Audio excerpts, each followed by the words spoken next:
হ্যাঁ ওখানে স্পিড ব্রেকারটা ছিল কিন্তু কোথায় মাঝখানে রাস্তাটা ওই জায়গাটা না সে তোমরা করো না তোমার তো এদিককার বাইক নাও না এটা না বাইকটা এদিককার আশেপাশে আছে না তোমার ওই জায়গাটায় খালি বাজে গোটা রাস্তাটা ভালো করার জন্য ঠিক আছে কিন্তু ওই জায়গাটায় খালি বাজে রাইড করার জন্য এই জায়গাটা খুব সুন্দর কিন্তু 150 গাড়ি 23 পয়েন্ট কত মাইলেজ 23 মাইলেজ মোটর ব্লগার নাকি তোমরা?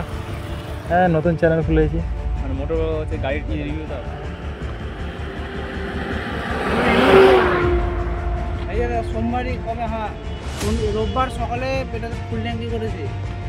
আচ্ছা আচ্ছা এই দেখো এটা আমাদের তারপরে কেটিএম আছে রাইড নিয়ে যাওয়া সম্ভব না, এগুলো পাহাড়ের জন্য। আচ্ছা আচ্ছা তো বাড়ি কোথায় তাহলে? আচ্ছা কুলিগ্রাম বাড়ি না? ওই কুলিগ্রামের দিকে এদিক দিয়ে এরকম চলে যাবা? না না আমি এখানে যাই না, আমরা এমনি ঘুরি। তো ওই দিকে চলে যাবে কি আছে? জানেন তো ঠিক আছে ভাইয়া দেখা হবে কোনোদিন।